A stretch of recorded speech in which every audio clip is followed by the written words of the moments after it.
Jornal Hoje. Oferecimento LG, para quem quer mais da vida.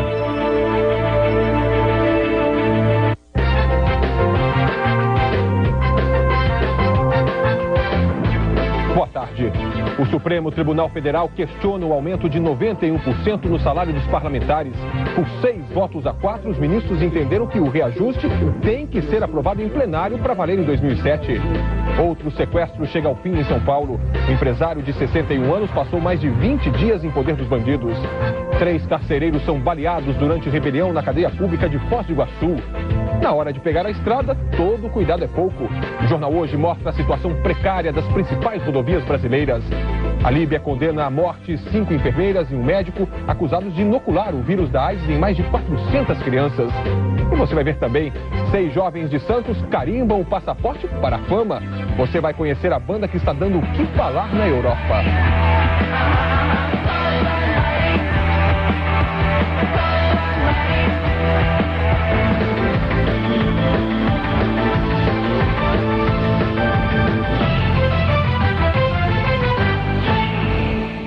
O Supremo Tribunal Federal decidiu hoje que o aumento de 91% nos salários dos parlamentares não tem valor legal. Ao vivo de Brasília, a repórter Délis Ortiz tem as informações. Olá, Délis, boa tarde.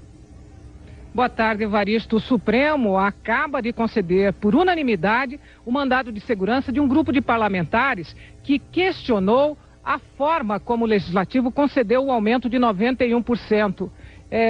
O reajuste está suspenso por uma liminar, porque o Supremo entendeu que, pela Constituição, a fixação do novo salário dos parlamentares exige uma lei aprovada em plenário.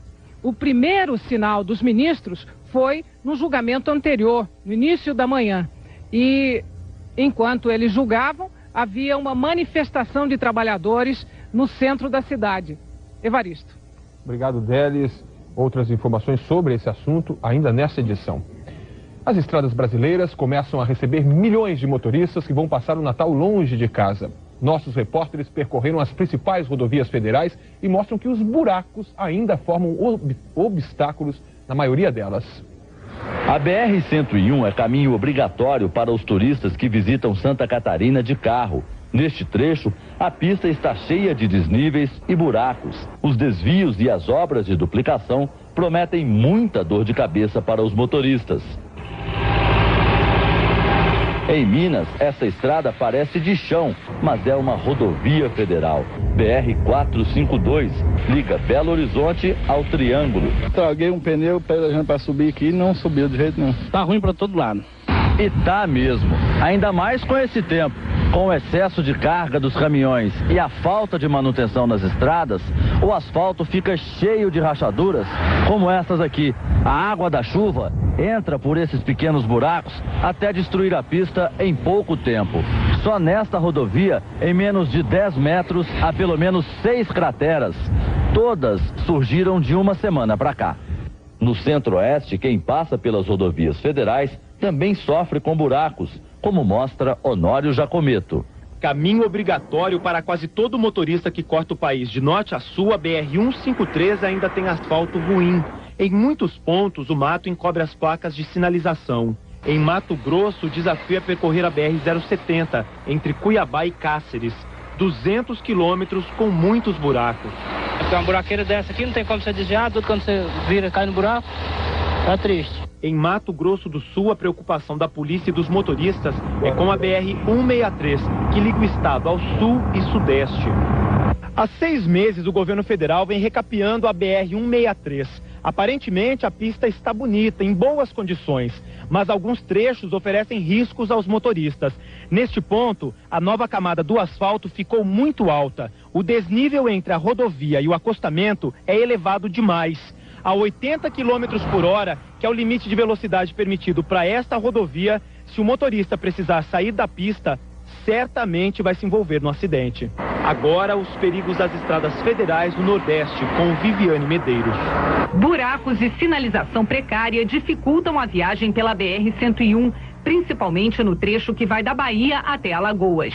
Em Pernambuco, a estrada está sendo duplicada entre Recife e Porto de Galinhas. Nos feriados, a viagem de 50 minutos pode levar até 1h30. No Maranhão, 2 rodovias estão sendo recuperadas. A BR-010, a Belém-Brasília, e a BR-316, que vai da divisa com o Piauí até o Pará. Mas ainda é preciso muito trabalho nas outras rodovias.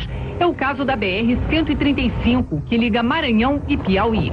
Nesse trecho, entre os municípios de Dom Pedro e Presidente Dutra, a pista fica perto de um açude.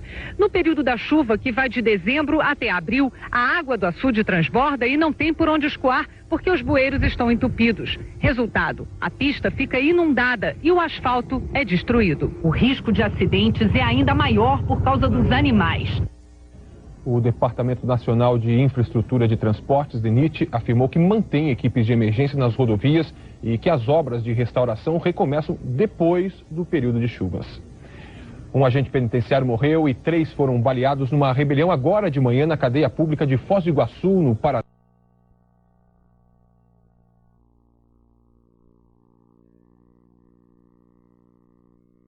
A água do açude transborda e não tem por onde escoar, porque os bueiros estão entupidos. Resultado, a pista fica inundada e o asfalto é destruído. O risco de acidentes é ainda maior por causa dos animais. O Departamento Nacional de Infraestrutura de Transportes, DENIT, afirmou que mantém equipes de emergência nas rodovias e que as obras de restauração recomeçam depois do período de chuvas. Um agente penitenciário morreu e 3 foram baleados numa rebelião agora de manhã na cadeia pública de Foz do Iguaçu, no Paraná. As informações com o repórter Wilson Kish. A cadeia está cercada por policiais civis e militares que tentam negociar com os presos rebelados. A rebelião começou por volta das 10h30, quando um agente penitenciário foi rendido pelos presos que estão armados. Houve troca de tiros. Segundo a polícia militar, 3 agentes penitenciários foram baleados. Um deles, ferido, ainda está em poder dos detentos. Os outros 2 foram levados para um hospital. Um deles morreu agora há pouco. No fim da manhã, a tropa de choque ocupou parte da cadeia, que tem capacidade para 350 presos, mas está com quase 800. Chega ao fim mais um sequestro em São Paulo. Depois de ter passado 22 dias no cativeiro, um empresário de 61 anos é libertado pela polícia. Esse é o segundo sequestro resolvido nessa semana. Nos 2, os sequestradores já trabalharam para as vítimas. Segundo a polícia, em quase 100% dos casos, os criminosos conhecem a vítima. Debilitado após 22 dias de cativeiro, o empresário de 61 anos, dono de uma fábrica de material de construção, foi solto pelos policiais. 2 homens que vigiavam a vítima acabaram presos. Segundo a polícia, eles moram perto do empresário. Eles eram vizinhos, moravam muito próximos. O sequestro depende de informações sobre a rotina das vítimas, onde trabalham, horários, lugares que frequentam. E a fonte dessas informações normalmente é alguém próximo. De acordo com a delegacia especializada nesse tipo de crime, quase todos os sequestros hoje têm envolvimento de algum amigo, parente ou empregado da família. No domingo à noite, também em São Paulo, a menina Geice, de 6 anos, foi libertada de um cativeiro. Uma ex-empregada da família e um ex-segurança do pai de Geice faziam parte da quadrilha. Na semana passada, em Bragança Paulista, Eliana, Leandro e o filho deles, de 5 anos, foram queimados vivos dentro deste carro durante um sequestro. Um dos assassinos trabalhava como eletricista na loja onde Eliana era gerente. Segundo este delegado, as pessoas próximas acabam sempre sendo investigadas. Ele diz que é preciso evitar chamar a atenção para os próprios bens. Tentar manter a condição sua econômica, enfim, a sua movimentação financeira, as suas atividades de compra, venda, no menor círculo de gente possível. Quando for contratar alguém, ter alguma referência dessas pessoas, né? Com algum amigo, com alguém que você confie, enfim, não ficar aí contratando gente que você não conhece, mesmo prestador de serviço, empregados, esse tipo de coisa. Em Santos, no litoral paulista, o incêndio destruiu 70% da favela da Alemoa durante a madrugada. Cerca de 200 barracos foram atingidos. 1.000 pessoas ficaram desabrigadas. Não houve mortos nem feridos. A causa do incêndio pode ter sido um curto-circuito. A Polícia Federal faz hoje uma operação para combater a extração ilegal de madeira em áreas de proteção ambiental. São 10 mandados de prisão e 23 de busca e apreensão em 7 municípios do Pará e em Imperatriz, no Maranhão. O empresário que foi preso agrediu o cinegrafista da TV Liberal, afiliada da Rede Globo. Uma dona de casa e um pedreiro morreram atropelados num ponto de ônibus em Restinga Seca, no Rio Grande do Sul. Um caminhão invadiu a pista contrária, bateu na mureta de um poço de combustível, atropelou as duas pessoas e ainda derrubou uma árvore. O motorista ficou ferido e foi levado para um hospital.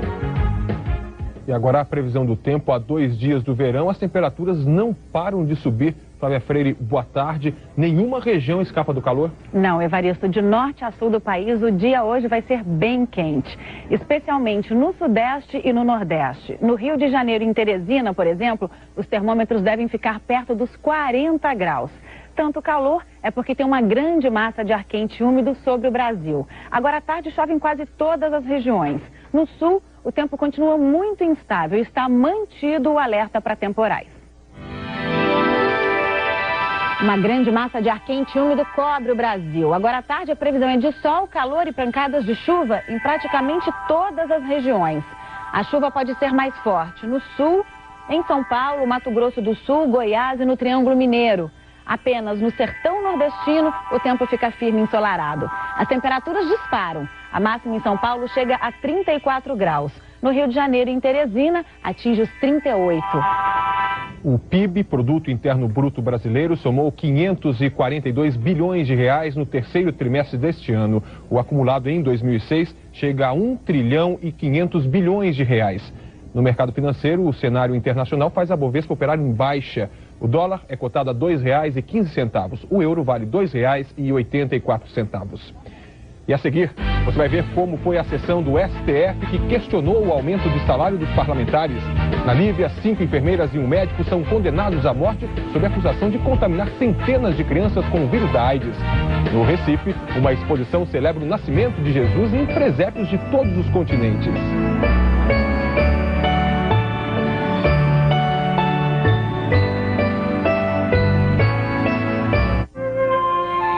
Linha do tempo é o que separa o presente do futuro. Linha do tempo é o que divide o que você quer hoje do que você pode amanhã. Linha da vida é o que pode unir tudo isso ao mesmo tempo, agora. Que em 2007, sua linha da vida seja repleta de sonhos e a do tempo de realizações. Finasa, melhor que o nosso atendimento é a sua felicidade.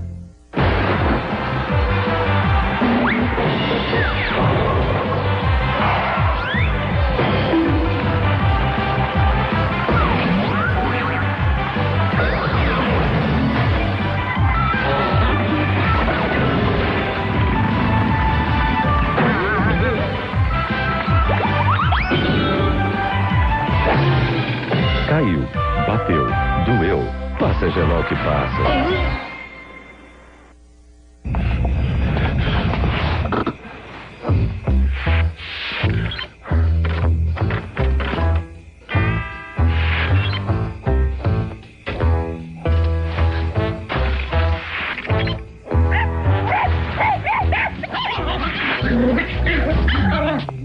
Precisou? Encontrou no H, o único que reúne cultura e lazer, locais e serviços e milhares de ofertas de imóveis e veículos com conteúdos da sua região. Acesse já. 35 anos é bastante tempo para conhecer alguém. Mas pode ser que justo você não tenha tido a oportunidade de conhecer a gente. Por isso, a gente resolveu oferecer para você atendimento domiciliar gratuito por 9 meses. Isenção no pagamento do plano odontológico por 1 ano e descontos de até 50% em medicamentos.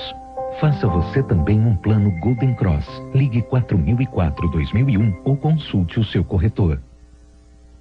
Video Show, você vai se divertir com as gravações do Natal da Diarista.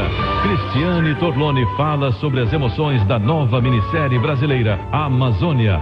E o videogame está cada vez mais divertido, com a disputa entre André Marques e Luciano Huck. Nesta terça, 15 para as 2 da tarde, Video Show.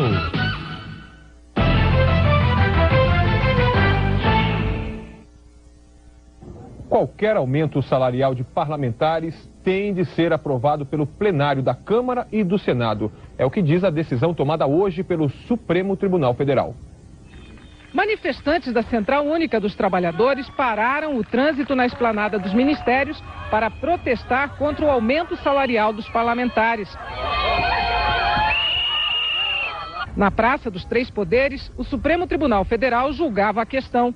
Última sessão antes do recesso judiciário. A ação contra o aumento dos parlamentares foi o primeiro item da pauta. O relator, ministro Carlos Aires Brito, votou pela inconstitucionalidade do decreto legislativo de 2002, que autorizava as mesas diretoras da Câmara e do Senado a equiparar o salário dos parlamentares com o salário dos ministros do Supremo Tribunal Federal. Foi seguido pelo plenário. Quando o decreto estava praticamente derrubado por 6 votos a 0, os ministros Marco Aurélio Melo e Sepúlveda Pertence questionaram a validade do decreto, no qual a direção do Legislativo se baseou para dar o aumento salarial de 91%. O Supremo se viu num dilema. Não pôde julgar a inconstitucionalidade do decreto, mas observou a necessidade de um outro decreto específico, votado pelos plenários da Câmara e do Senado, para conceder aumento de salário. Os ministros foram unânimes em dizer que o ato que concedeu o aumento foi inconstitucional, mas o resultado final foi 6 votos pelo arquivamento da ação, porque o decreto estava caduco, e 4 votos pela suspensão do decreto vencido. Parlamentares que lutam contra o aumento comemoraram. Quem quiser dobrar o salário, em primeiro lugar, está afrontando o povo brasileiro. Em segundo lugar, vai ter que botar a cara aqui no plenário, ou seja, na janela, para que todos saibam o que é que está escolhendo, o que é que está votando o deputado e o senador. O efeito político foi imediato. O presidente do Senado, Renan Calheiros, disse que a posição do Supremo impede o aumento do jeito que foi decidido. Os líderes da Câmara e do Senado já foram convocados para uma reunião ainda hoje. O objetivo é discutir uma saída para o impasse e elaborar outra proposta para ser votada em plenário. Nós temos que votar um decreto novo. Como vai ser, quantas emendas nós teremos que apreciar, isso é uma decisão das casas, como sempre eu coloquei para vocês. Aberta à luz do dia em votação democrática. Na verdade, então, são 2 vitórias para os contrários ao aumento de 91% no salário dos parlamentares. A liminar, que suspende o ato das mesas diretoras da Câmara e do Senado, e a recomendação do Supremo para que seja apresentado um outro decreto legislativo que tem que ser votado em plenário, tanto na Câmara quanto no Senado. Essa votação tem que ser feita ainda esta semana, pode ser feita ainda hoje, para que haja efeito a partir de 1º de fevereiro. Evaristo. Obrigado, Délis, pelas suas informações e boa tarde. Um caso que há quase uma década desperta o interesse de governos e organizações de direitos humanos internacionais completou mais um capítulo polêmico hoje. A Justiça da Líbia condenou à morte os 6 acusados de infectar propositadamente mais de 400 crianças com o vírus da AIDS. Nós vamos direto à redação de Nova York da TV Globo com a correspondente Lília Teles. Boa tarde, Lília. Boa tarde, Evaristo. As 5 enfermeiras e o médico palestino foram condenados à morte, acusados de terem infectado intencionalmente 426 crianças líbias com vírus HIV em um hospital de Benghazi, na Líbia, no fim dos anos 90. Mais de 50 crianças já morreram. Os 6 acusados negam o crime e a defesa vai recorrer. Especialistas internacionais dizem que o vírus já tinha sido detectado no hospital em 1997, um ano antes dos médicos chegarem. A Anistia Internacional, a União Europeia e Washington já condenaram a decisão. Muitos cientistas apontam a falta de higiene e a negligência dos hospitais líbios como sendo a verdadeira causa da contaminação. Terça-feira violenta nos territórios palestinos. Apesar do segundo dia de cessar-fogo, partidários do Hamas e do Fatah voltaram a se enfrentar na faixa de Gaza. Pelo menos 3 pessoas morreram e 18 ficaram feridas. A crise entre as 2 facções se intensificou depois que o presidente Mahmoud Abbas, do Fatah, convocou eleições antecipadas. O Hamas considerou a medida um golpe de Estado. A polícia britânica anunciou hoje a prisão de um segundo suspeito de ser o assassino de 5 prostitutas em Ipswich, no leste da Inglaterra. O homem, de 48 anos, foi preso em casa durante a madrugada. O primeiro suspeito foi detido ontem. Morreu de causa natural nos Estados Unidos Joseph Barbera, um dos magos do desenho animado. Barbera, de 95 anos, formou uma parceria com William Hanna e criou vários sucessos como Tom e Jerry, Flintstones, os Jetsons, Scooby-Doo e Zé Colmeia. O deputado ACM Neto deve deixar o hospital em Salvador agora à tarde.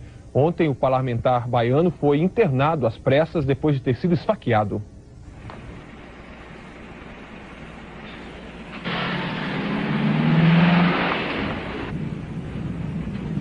No começo da tarde de ontem, quando saiu do seu escritório político de Salvador, o deputado Neto foi esfaqueado nas costas. No hospital, ele levou 3 pontos abaixo do ombro direito e passou a noite em observação. Rita de Castro de Souza foi presa em flagrante por tentativa de homicídio. Ela deve 1 ano pedindo ajuda ao deputado ACM Neto para liberar um fundo de pensão de garantia. Rita vai ser submetida a exame psiquiátrico. O registro do primeiro presépio é do século XIII, montado por São Francisco de Assis. Com o passar do tempo, os materiais utilizados e a criatividade dos artesãos se adequaram a cada região. Uma exposição no Recife reúne mais de 400 países. Todos recontam o nascimento de Jesus. Os presépios de todos os continentes são a grande atração desta exposição no Recife. O nascimento de Jesus ganha formas diferentes segundo a cultura e a criatividade de cada povo. Neste presépio peruano, a Sagrada Família é feita de miolo de pão. Neste outro, da Amazônia, os pais de Jesus são índios. No lugar dos Reis Magos, vieram o pirarucu e o boto cor-de-rosa. Cada povo tem a sua cultura e nós, como temos um país muito diversificado, temos várias representações. Este professor aposentado passa o ano inteiro fazendo presépios. Usa folhas secas, galhos, cascas de árvores. O presépio é o cerne do Natal, a razão de ser do Natal, o nascimento de Jesus. A coleção de presépios deste empresário começou quando ele tinha 5 anos de idade. O presépio de cristal os amigos trouxeram do Principado de Luxemburgo. O de latão veio da Índia. O da República Tcheca é feito de biscoito. O menor de todos cabe dentro da casca de pistache. Tem menino Jesus feito de sucata, vestido com trajes típicos do Peru e da Turquia. É tradição de Natal montar o presépio 4 domingos antes do dia do nascimento de Jesus. Mas a coleção de Melquiades fica exposta o ano inteiro. Ele já tem 460 presépios e quer mais. Eu só não tenho presépios ainda da Austrália. Estão faltando Austrália e Nova Zelândia. O resto, tenho.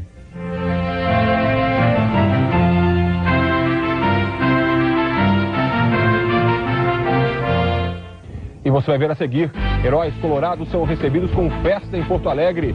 E de Santos para o mundo, banda que acabou de sair da garagem brilha em festival britânico e novos talentos.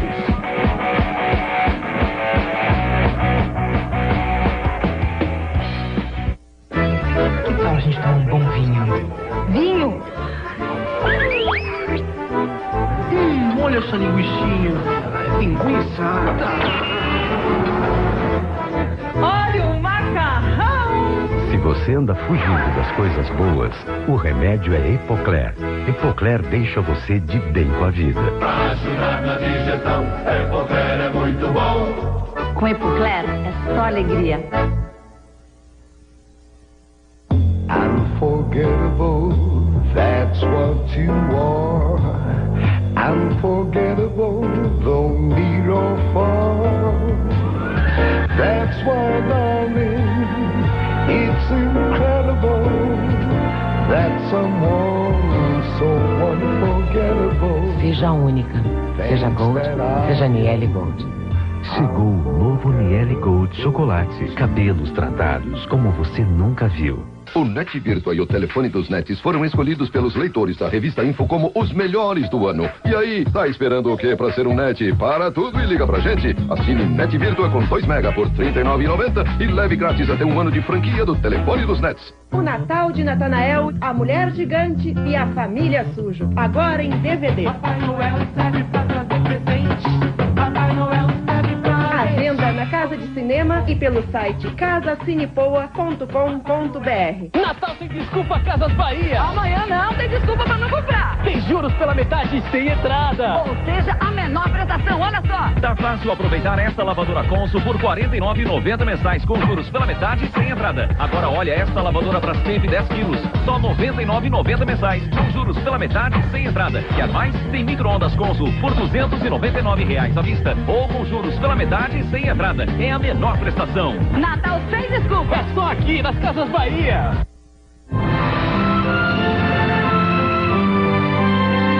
A vida de Luiz Galvez sempre foi repleta de aventuras, paixões e muitos perigos. Meu marido. Dissestes que ele estava viajando. Audacioso e sedutor, ele é capaz de despertar o amor de muitas mulheres. O que pensas de Dom Galvez? Me incomoda quando ele te admira. Eu sou louca por ele. Sempre fui. Mas esse homem também é um líder político, carismático e sonhador, que quer criar um novo país no coração da floresta. Se a pátria não nos quer, vamos criar uma pátria. Terça, dia 2, estreia a nova minissérie brasileira de Glória Pérez, Amazônia.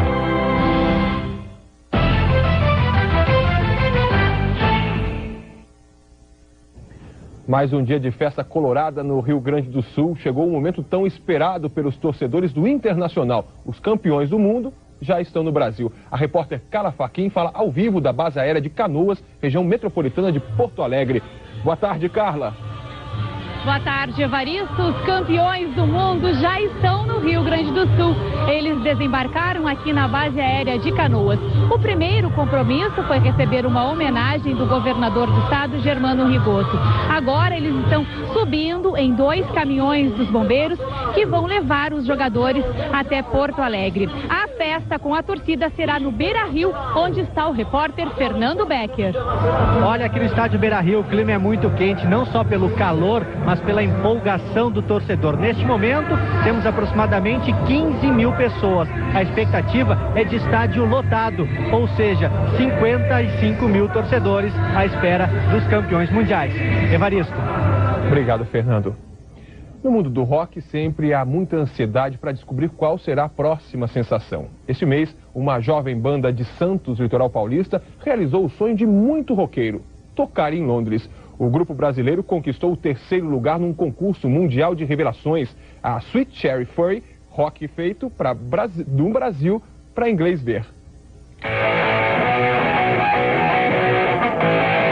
A banda surgiu há 6 meses como uma brincadeira entre amigos. Nica Baixista, Marina, Mariana Salomão, Marinelli, Isabela, Guilherme Sujeira. Nós somos da banda Sweet Cherry Fury. E não é que essa garotada de Santos tirou a sorte grande. O sexteto participou de um concurso de jovens talentos promovido pela BBC de Londres. Na disputa com 1000 candidatos do mundo inteiro, a banda ficou entre os 6 finalistas e foi convidada a se apresentar na Inglaterra. Quando a gente recebeu o telefonema, a gente pensou, putz, o nosso sonho tá chegando. Né? E a gente não tinha, assim, noção do que ia acontecer, não tinha noção do tamanho do concurso, de como era, assim. Londres? O que era Londres para uma banda de rock que ensaiava no estúdio Capenga, em Santos? Assim? Na capital da Inglaterra e do rock, eles ensaiaram num estúdio de primeira e tocaram para jurados como Courtney Love e James Brown. Foi o máximo, né? As bandas finalistas, assim, a gente não esperava que eles fossem tão bons ao vivo, assim. Sofri, porque era muito bom, né, mas... Para quem mal começou a dar os primeiros passos, o resultado foi ótimo. A banda de Santos ficou em 3º. Só de ter pego o 3º lugar, cara, já coloca a gente num patamar muito acima do que a gente esperava chegar, entendeu? A vencedora foi essa bela moça da Armênia, Silva Hakobian. Estou muito feliz, diz ela. É a primeira vez que ganho um concurso tão importante fora do meu país. O vice-campeão, o inglês Stefan Abdel, aprovou o som dos brasileiros. Eles são ótimos. O som tem pegada, energia. Achei excelente. Acho que a gente vai gravar um CD e é isso aí, a gente vai continuar fazendo show pelo Brasil, que é como parece, demorou. A gente se diverte fazendo música e é isso que a gente quer levar pra todo mundo.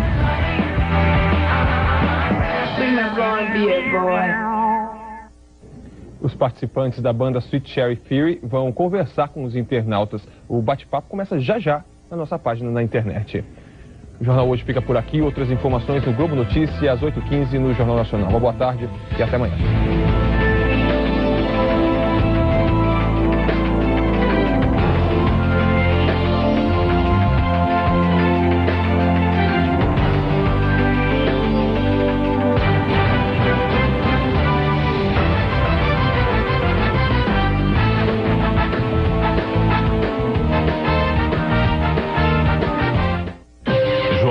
hoje. Oferecimento LG, para quem quer mais da vida.